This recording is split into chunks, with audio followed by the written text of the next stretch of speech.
Iz liste Slovenske demokratske stranke in Slovenske ljudske stranke je z nami Alja Domjan.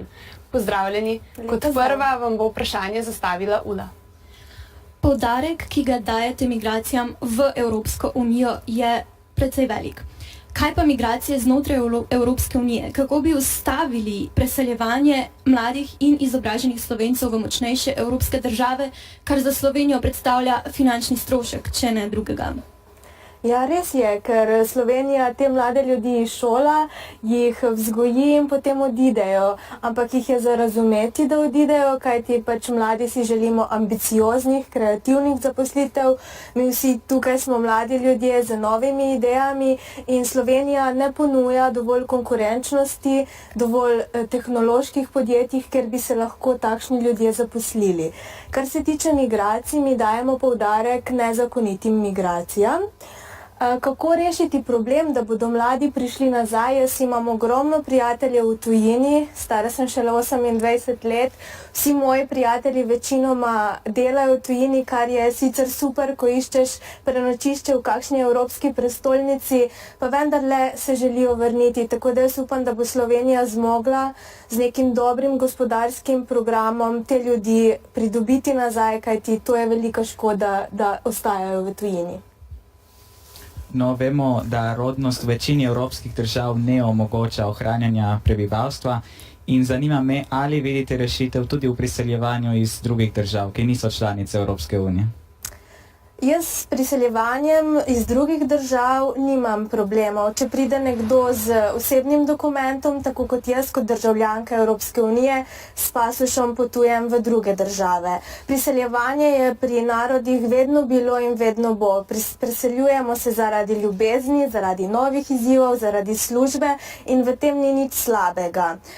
Kar se pa tiče rodnosti, pa jaz mislim, da mora tako Evropska unija, kot predvsem države članice, v katerih pristojnostih je to delati in z neko družinsko politiko, ki ne sme biti del socialne politike, zagotoviti mladim, naprimer, nek eksistenčni položaj, da se bojo mlade ženske, tako kot sem jaz, odločale za več otrok, ne samo enega. Seveda, stanovanjska politika spada tukaj zraven, službe, redne zaposlitve, stabilne zaposlitve in vse to, potem, ko imaš ti zagotovljen nek eksistenčni položaj, tudi vprašanje za odločitev otroka. Jaz mislim, da pri vsaki normalni ženski se enkrat rodi materinski čut in pride do tega.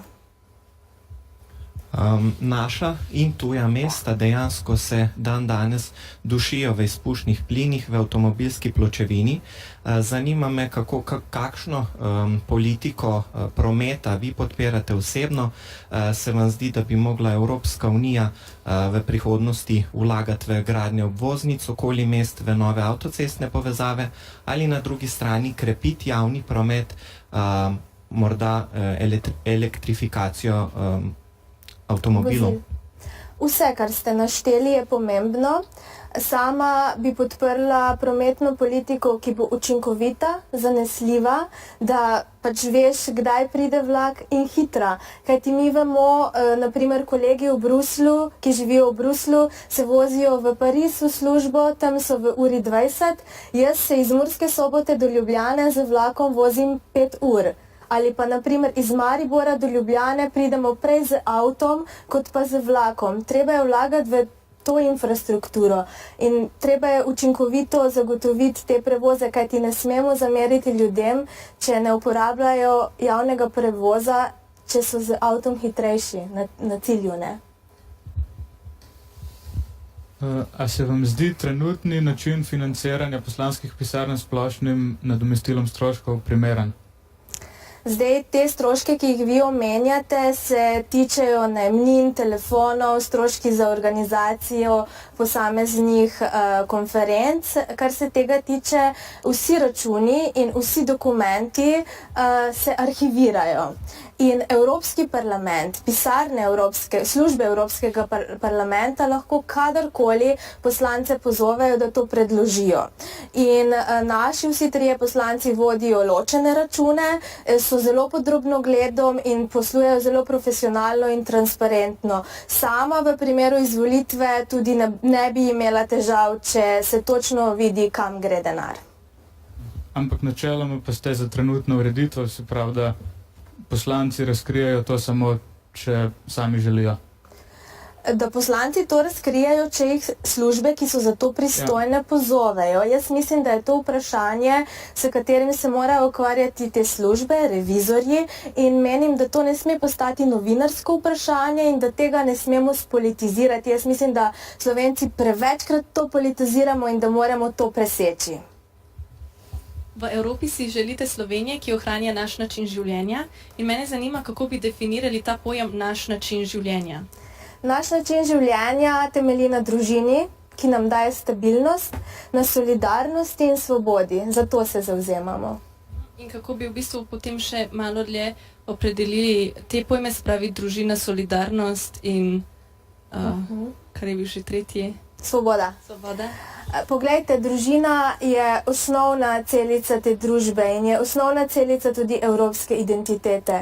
Brez družine se zgubimo in jaz si želim, da bi moji otroci in moja dva mlajša brat in sestra odraščala v varnem, mirnem okolju, tako kot sem jaz. Zato se zavzemamo. Nekateri vidijo Evropo v prihodnosti kot federacijo. Kako jo vidite vi in vaša stranka? Mi jo vidimo tako, kot so jo očetje Evropske unije zastavili. Mislili so na državljane, mislili so na institucije in mislili so na avtonomijo držav članic. Mi vemo, da so nas enkrat Slovence že želeli poenotiti in da se to dobro ni končalo, tako da mi zmeraj zagovarjamo močne države članice v močni Evropi. Na kakšen način ste vi sprejeli odpoved premierja Šarca, da bi nagovoril Evropski parlament?